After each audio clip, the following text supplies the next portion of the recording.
For the latest in strategic affairs, subscribe to our YouTube channel. Click the bell icon for updates.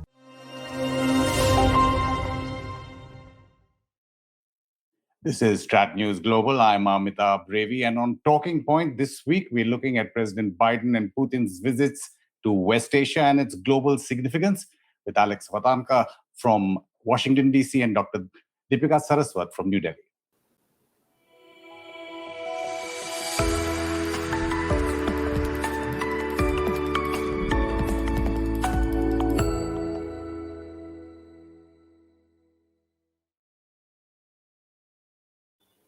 Joining us, as we said, from Washington, D.C. is Alex Vatanka. He's the founding director of the Iran program at the Middle East Institute and an author. Thanks, Alex, for waking up early and doing this for us. My pleasure. Great to be with you.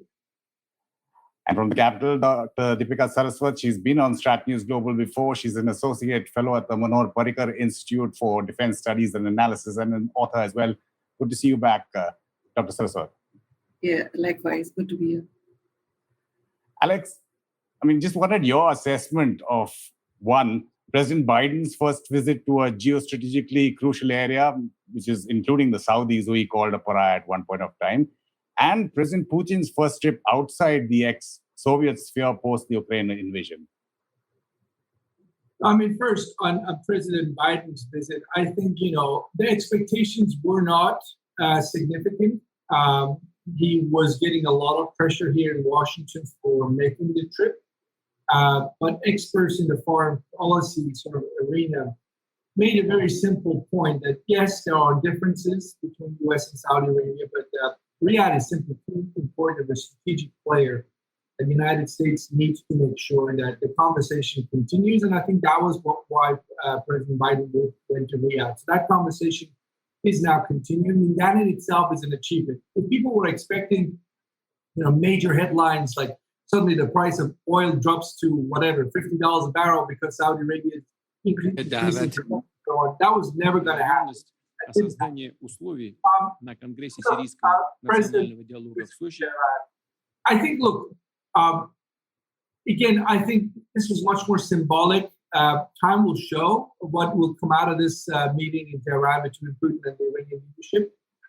Russia is isolated, increasingly so, from the West, from the United States, obviously the last few months because of Ukraine.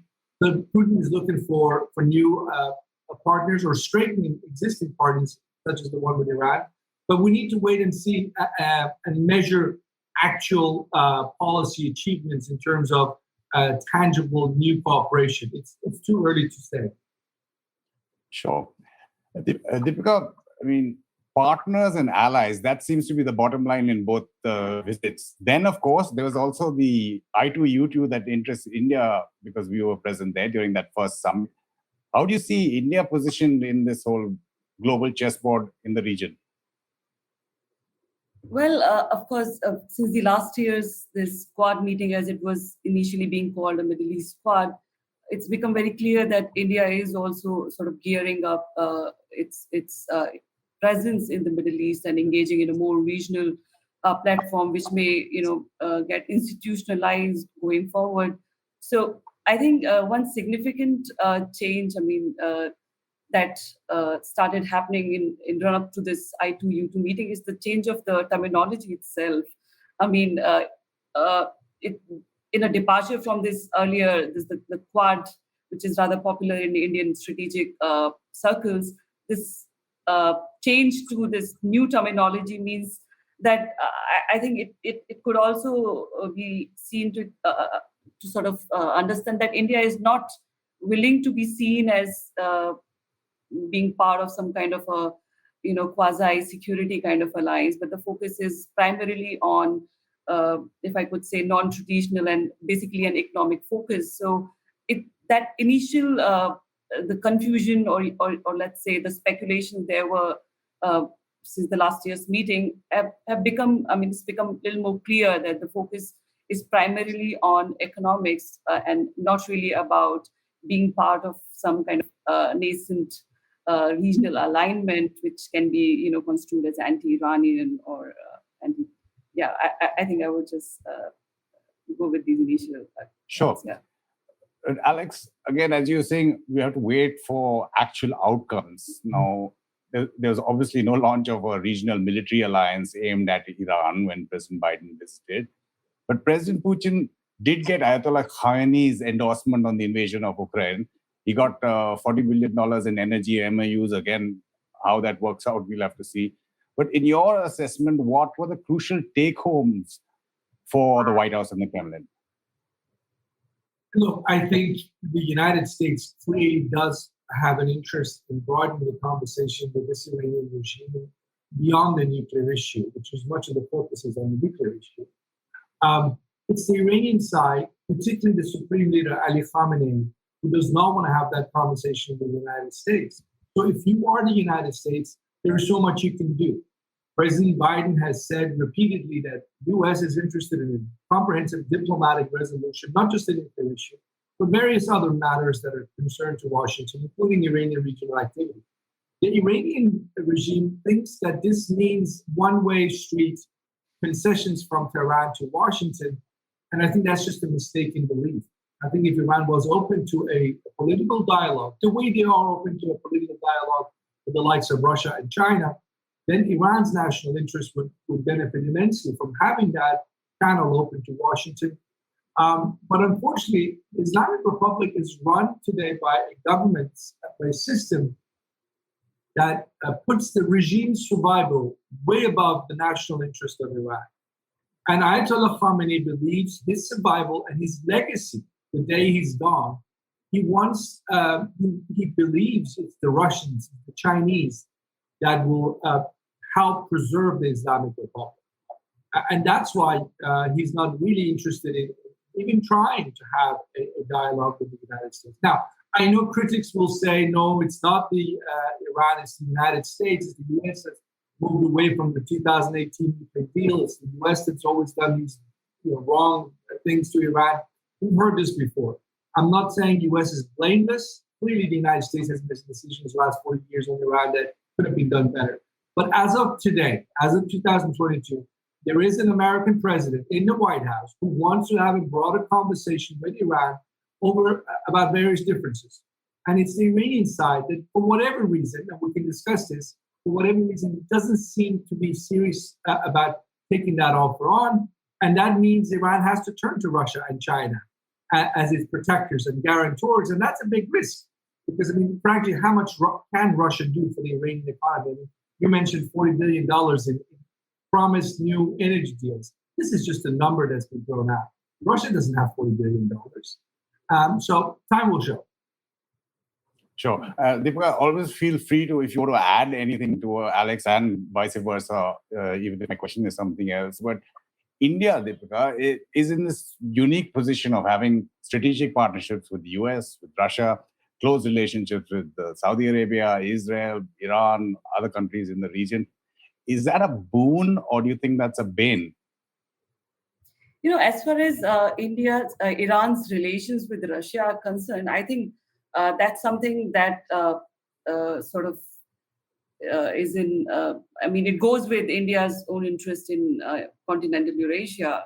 Of course, the INSTC and the whole Eurasian North-South connectivity for India, Iran is absolutely crucial. And because of in the aftermath of the Russia-Ukraine war and the changes that and the disruption of the supply routes, logistics routes that has happened, the INSTC is being seen. It's being seen as more important by both Russia and Iran. And recent months, we've seen that there have been developments on that front. So for India, Iran's ties, growing ties and partnership with Russia, especially in the Eurasian context, I would not say about the Levant or the broader Middle East, but in Eurasian context, I think that aligns with our broader interests. And I would go to I would actually say that, given how Iran's outreach to the West, during the moderate presidency of Rouhani, and how it just did not lead to very positive results for the obvious reasons of US withdrawal and etc. The longer-term focus in Iranian foreign policy on Eurasia, that works well with our interests. I mean, I think we have a lot to, geoeconomic sense, we have a lot to cooperate in that realm, I would say. Sure. Alex, you were talking about how Iran's national interest or the leadership's national interest is survival, not really Iran's national interest. But I wanted to talk a little bit more about the nuclear deal or the JCPOA talks, which are in a stalemate now for about a year.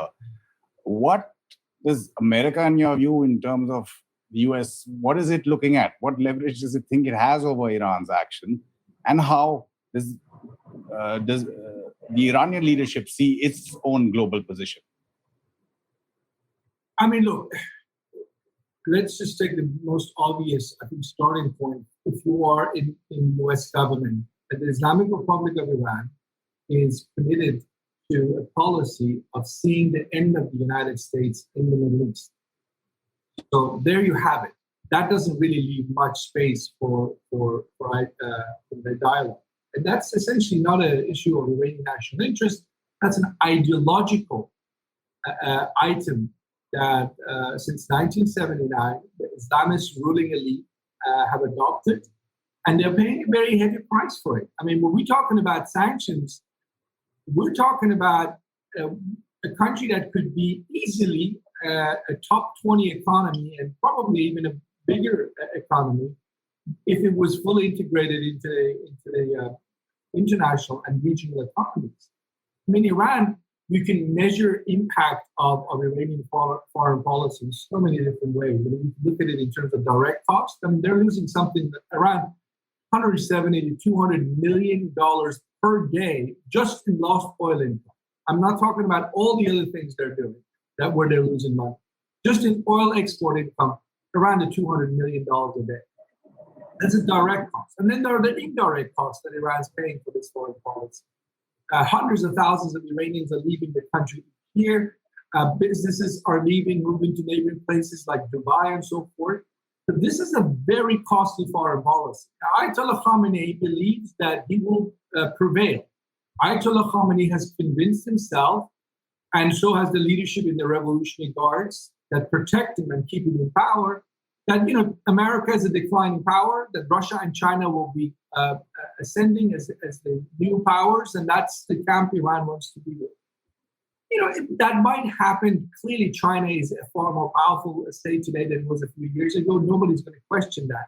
But this idea that overnight the United States becomes irrelevant, American sanctions become irrelevant, or the West becomes irrelevant, it's just such a big gamble, and it's costing Iran dearly. So I think I look at it from an Iranian perspective, and I say, if you want to put your national interest first, not having a dialogue with the United States is costing Iran dearly. And I'm not saying it. Many Iranian officials are saying it in Tehran.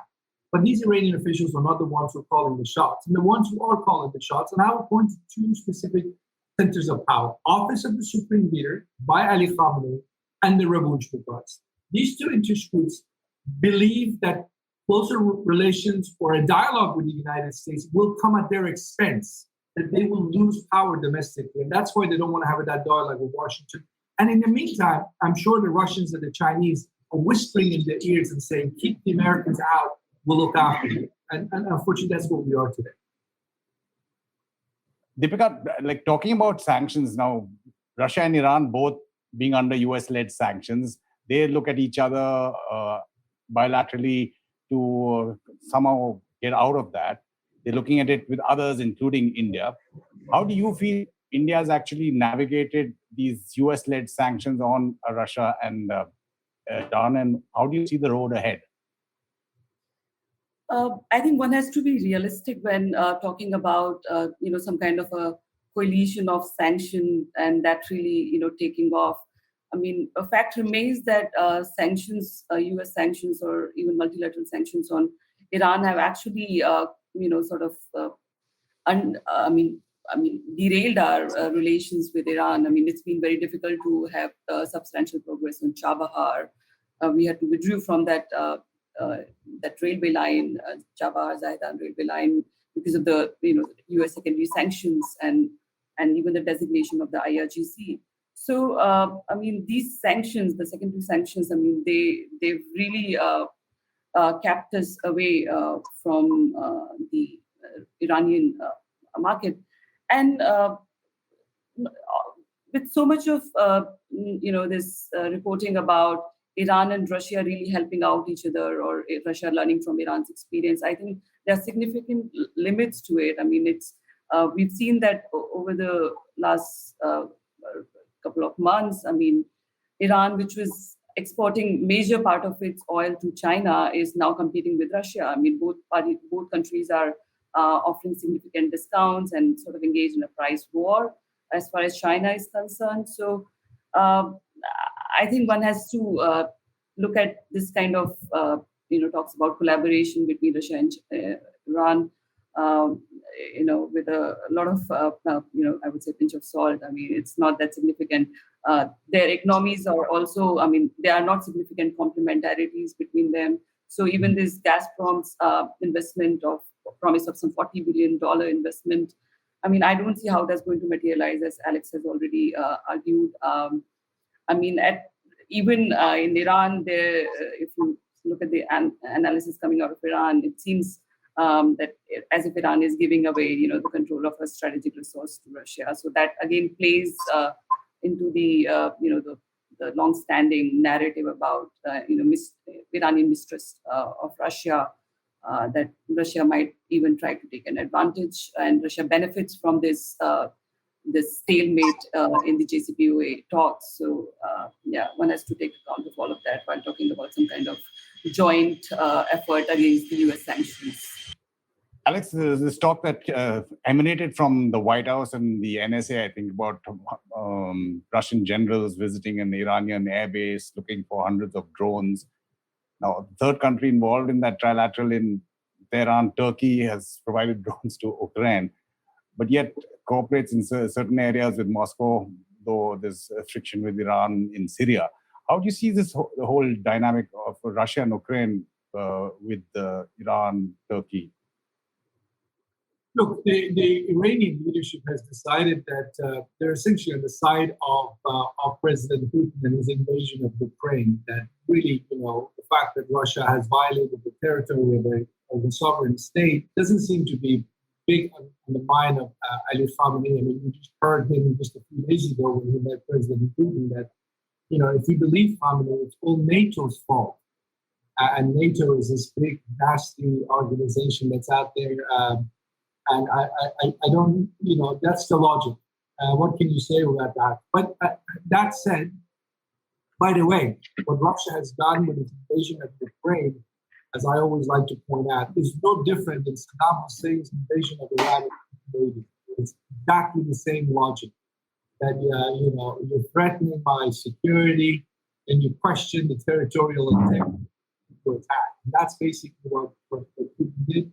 So the Iranians should be at the top of the list of countries that condemn what Russia did in Ukraine. But as I said before, Ali Khamenei thinks about his own future as a supreme leader and his legacy the day he's gone. And he sees in President Putin someone who he has known for 20 years, and he doesn't want to question the decisions of President Putin. Will Khamenei be able to drag Iran more directly into the war in Ukraine? That would be a huge risk for Iran. Iran doesn't have the military capacity to do so. Iranian public opinion is extremely suspicious of the Russians and is actually in favor of the Ukrainians, the Ukrainian government's position. So I don't think Khamenei has much of a space to maneuver Iran to get involved more directly supporting Moscow. That said, as we've seen with the reports of drones, Iranian-made drones going to Russia, apparently the Russians have fallen way behind this technological track and they need help. But if they can get some of these drones from Iran, which is a capability the Iranians have invested in quite a bit in years, then that might be something that Russia and Iran can work around. But I mean, it would be limited to that sort of a military transaction. I mean, some people were speculating about more Iranian involvement on the side of Russia against Ukraine. I don't see that happening. Even if Khamenei wanted to do it, he has to worry about Iranian public opinion outside of Russia. We don't want to create more Iranian public anger. The Iranian public is already extremely angry about the foreign policy, the sanctions that has resulted being put on the country, the economy being on the brink of collapse. So Khamenei's options are limited in terms of how much he can do to support his friend Vladimir Putin. Talking about options being limited or unlimited, Dr. Saraswat, the Saudis and Israel are on the same side against Iran, at least, though not probably ready yet for a complete normalization with Tel Aviv. Would you agree with that? Well, I think there has been a lot of, I would say, commonality of interest, so to speak, between Iran, Israel, and Saudi Arabia. But I think one has, it's not going in the direction of normalization. And even on Iran, I would say there are significant differences. Israel, as we know, has been very confrontational. It has engaged in, multiple sabotage operations of Iranian nuclear and even non-nuclear targets. And my understanding is that Saudi Arabia and the UAE, they, even if they share Israel's threat perception of Iran's nuclear program and its regional activities, but they want to avoid this kind of confrontational posture, which actually, gets them in the line of fire, which gets UAE and the Saudi Arabia in the line of fire. We know the Houthis have, earlier this year, they've attacked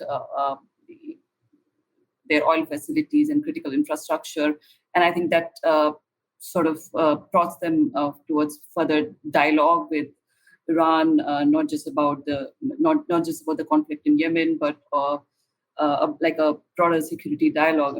So I think Israel, while continues with this confrontational posture without fearing much retaliation from Iran, but Saudi Arabia and UAE do not share that kind of analysis, that kind of understanding. And I think that was very much on display during Biden's visit. All this talk about Middle East air defense coalition, the Saudis have been very clear that there was no discussion along these lines. And so I would say when there is a dialogue going on between Saudi Arabia and Iran, and also the UAE showed its willingness that it's going to be sending an ambassador to Tehran after those many years, since 2016. It shows that they do not share Israel's approach to how to deal with Iran. Yeah. Sure. Alex, I wanted to get your ideas on the US and the West, of course, and India to an extent. Would like to see any Chinese influence in the region to be brought down. US and the West, and again India, with that larger and longer confrontation with China in mind. But you've written about it, or at least addressed this issue. Does the US have viable, actual long-term alternatives except for just arms sales and dealing with oil, even though they're not dealing with oil in the region?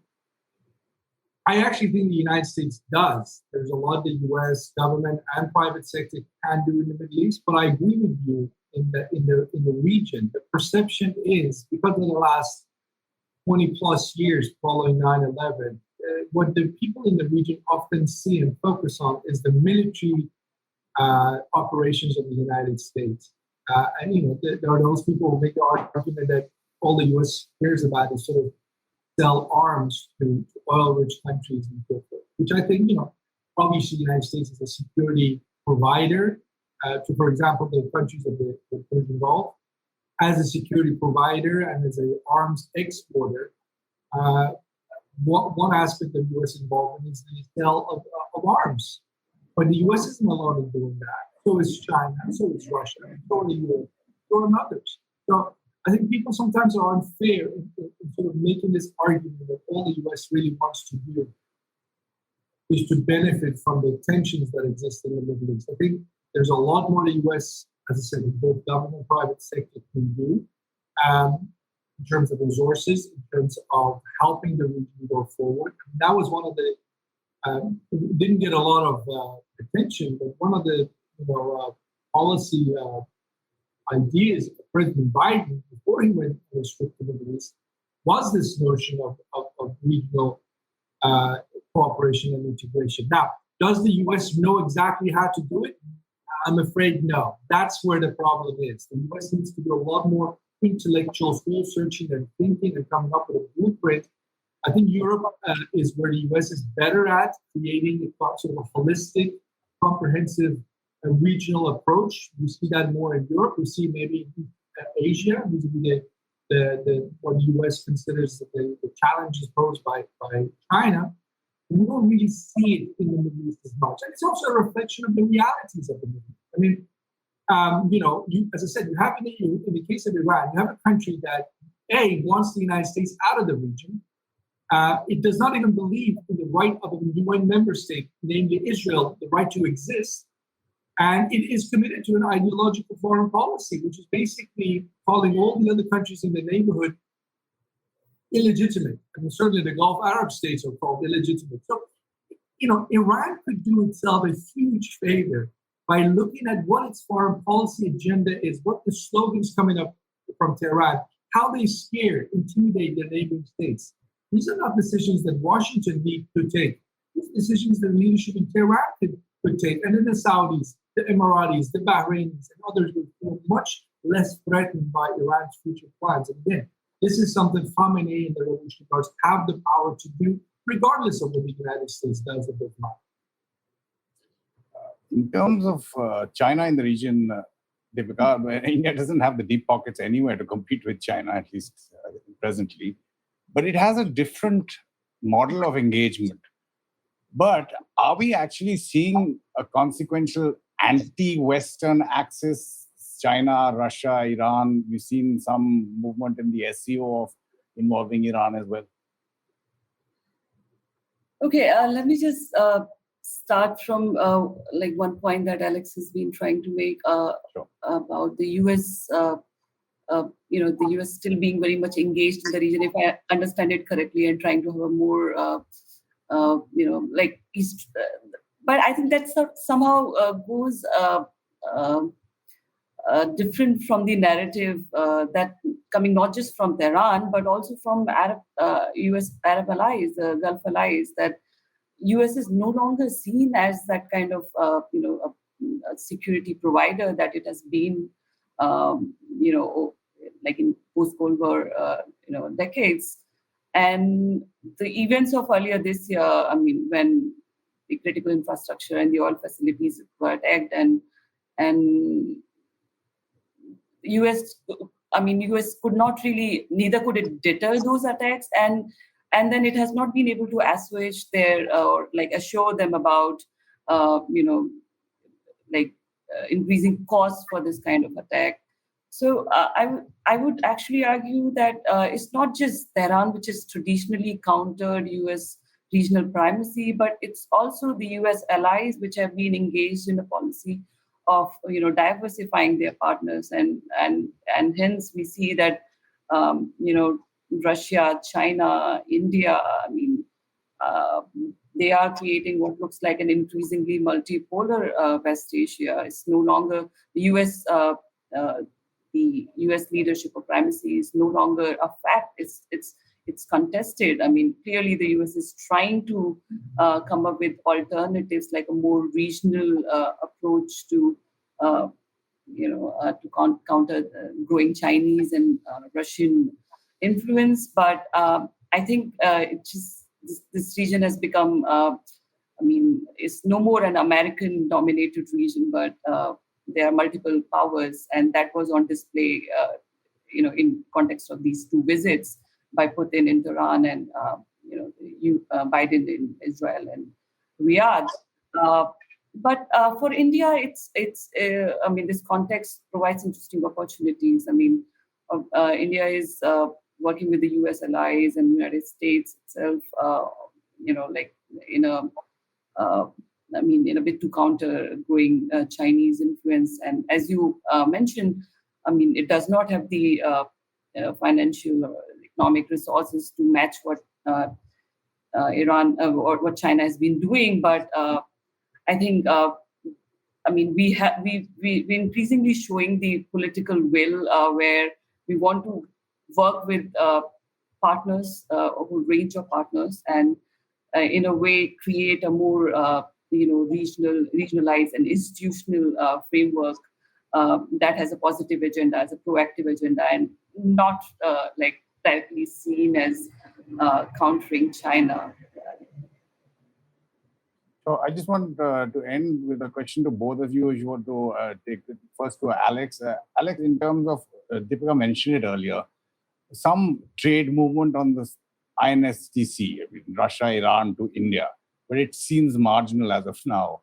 Even Chabahar, we've seen every time there's a step forward, there seem to be 2 steps backward. How do you see this connectivity issue? Alex, and then I'll come to you, Deepika. Thank you. Listen, before I answer that, just quickly reacting to what Deepika said in terms of U.S. role in the fight. I understand that the world is changing. We are now in a different place than we were, say, in the 1990s when the Soviet Union had collapsed. We have the rise of China, others are trying to assert themselves, including Russia. But by the way, here in Washington, a lot of folks have big questions about what the U.S. is doing. This notion that the United States is making a lot of money is only true to some extent.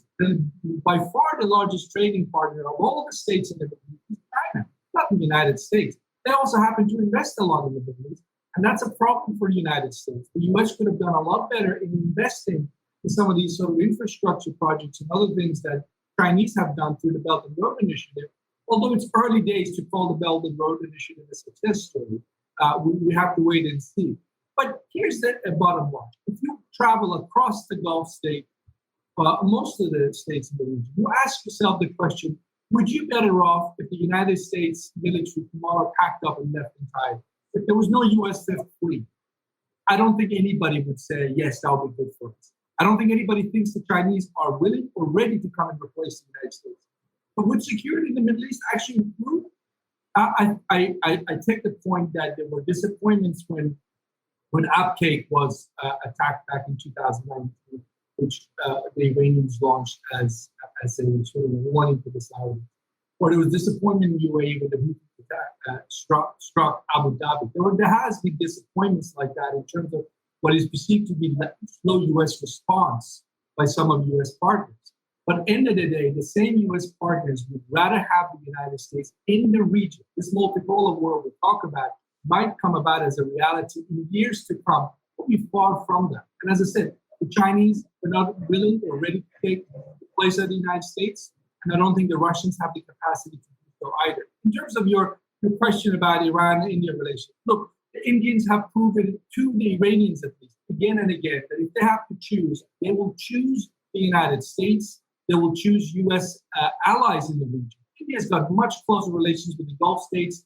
I understand India just completed a port deal in Israel. India is not going to sacrifice all its interests for the sake of Iran. There's a lot of logic for closer economic cooperation between Iran and India, but unfortunately, Indians have to choose between Iran or a long list of other countries. And when you have a long list of countries to choose versus Iran, Indians, as other countries have done, they choose the long list of countries instead of just being loyal to Iran. And this is unfortunate because projects like Chabahar, trade, investment in one another's economies. I mean, just talk about energy trade alone. The fact that India lost that oil field, Saraswat oil field, because of lack of progress. This was a project where Indian engineers had found the oil. We're going to bring it up. We're going to use it as end customers in India. Perfect solution. And the Iranians were going to get some of that revenue. What happened to that project? It went nowhere because of Iran's foreign policy, because of sanctions and so forth. So again, I don't want to blame everything on the Islamic Republic, but I'm saying the elephant in the room here is the nature of Iranian foreign policy. Before 1979, when you had a different ruling elite in Tehran, Iran was an integrated, integral, respected member across the board in West Asia. That's not the case today. And again, the solutions to fixing this problem are in Tehran, not in Washington. Deepika, if you want to end this conversation by wrapping up your thoughts on connectivity or what Alex said. Okay. I agree with what Alex is arguing about India's interests being more with the Gulf and the US allies, and that but I do not agree with the fact that India has to choose. I mean, we have very two different set of interests. I would put it like this: that Iran is very much part of our subcontinental, geopolitics, where we look at it through, the developments in Afghanistan, our troubles with Pakistan, and then Eurasia. So that's one interest which has a lot of geopolitical sense for us, and that is justified by the fact that despite all these, last 20 years we've had these sanctions, but we've not completely distanced ourselves from Iran. We've not given up on that relationship, and I don't think we will. But at the same time, I do agree that we have recognized, we've become awake to the new geopolitical realities in the Gulf, and the role of China and the opportunities presented by the Abraham Accords, and our partnership with Israel and the Gulf. Both is very strategic and given a lot of attention here. So I don't see them as kind of a, you have to choose between among the two. But I think both the partnership are going to be very significant as far as India is concerned, and we will not work on the one at the expense of the other. That's what I would say. Dr. Deepika Saraswat and Alex Vatanka, absolute pleasure having you back on StratNewsGlobal and spending your valuable time and giving us your expertise and experience. Thank you so much. Thank you. Thank you. And to our viewers, as you've seen all through this show, flashing on or scrolling on the screen below you, StratNewsGlobal is now on Telegram. So if you join our Telegram channel, you'll be able to get our latest updates, whether it's on the website or on YouTube. This is Talking Point on StratNewsGlobal. I'm Amitabh Revi.